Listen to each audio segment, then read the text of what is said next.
Anak Kos Story. My name is Liv. I used to be passionate, inspired, alive. Now I'm mostly just hungry.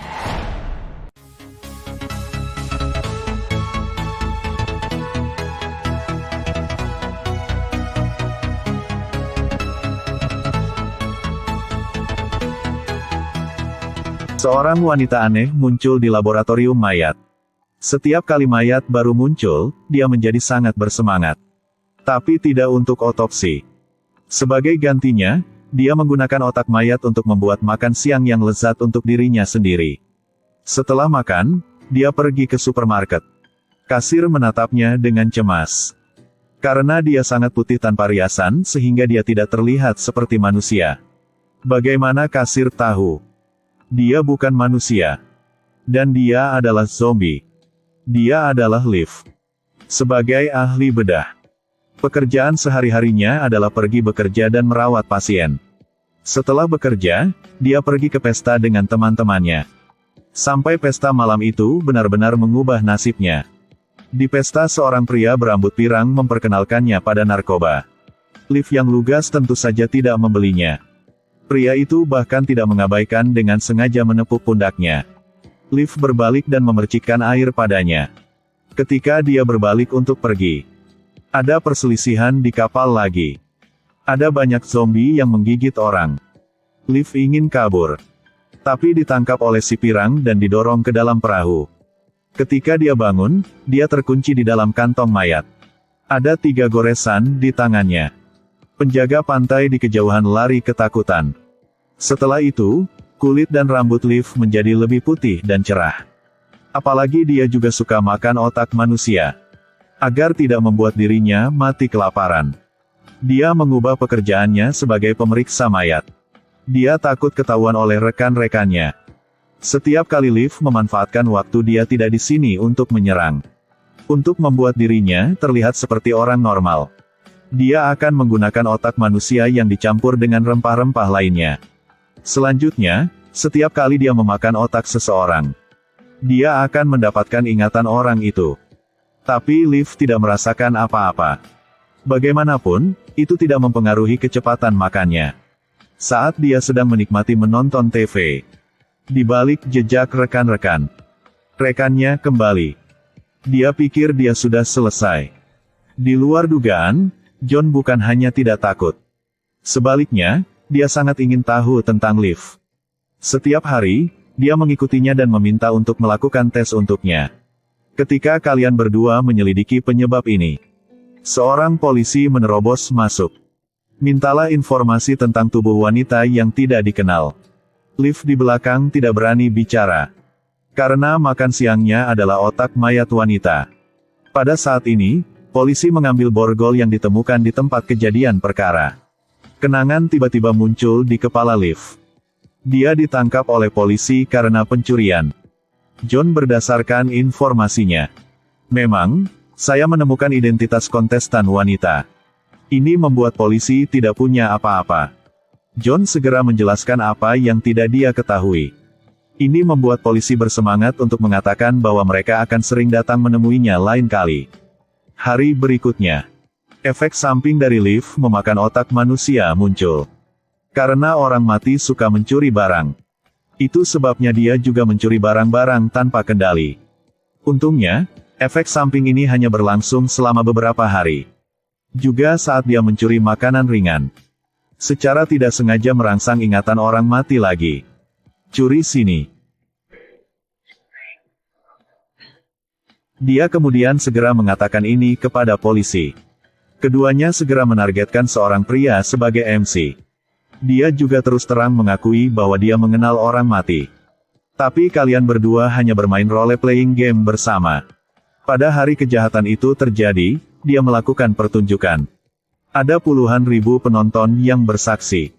Meskipun mereka menemukan target yang salah.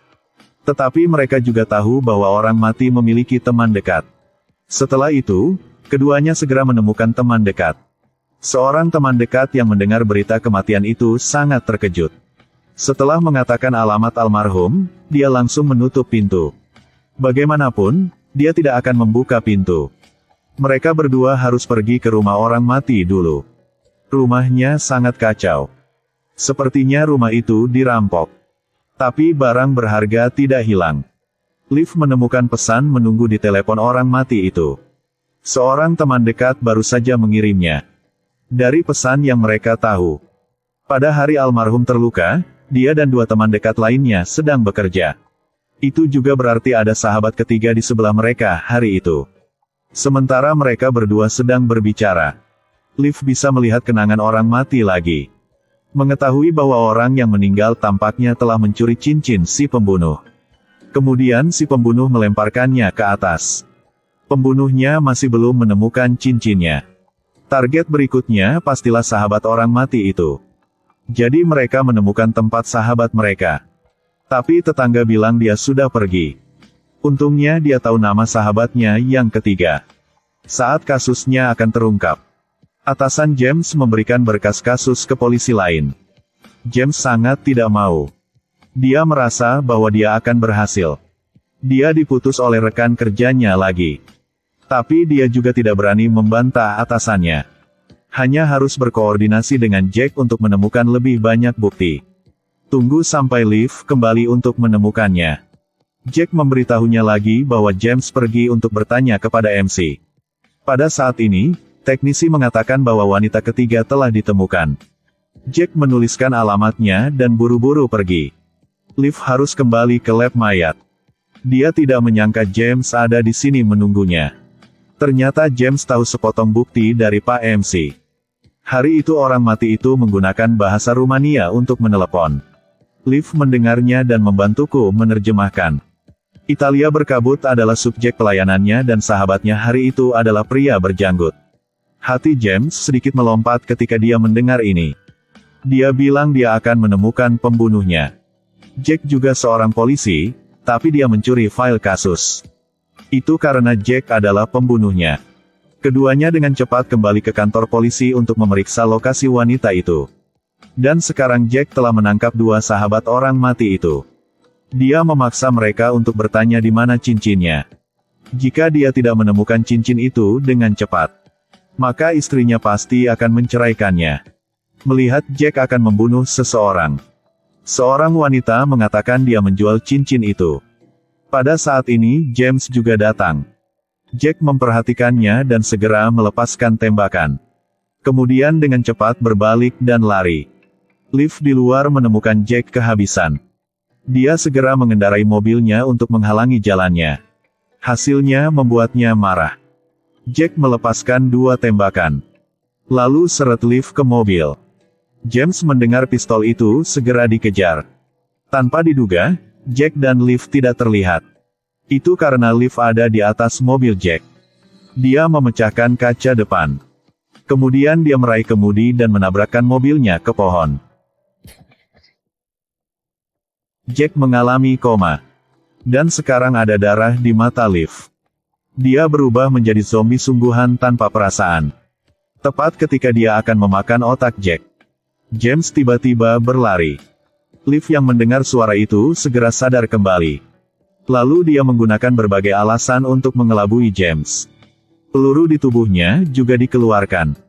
Sesudah ini, Liv telah menemukan tujuan hidupnya. Makan otak manusia sepertinya tidak terlalu serius.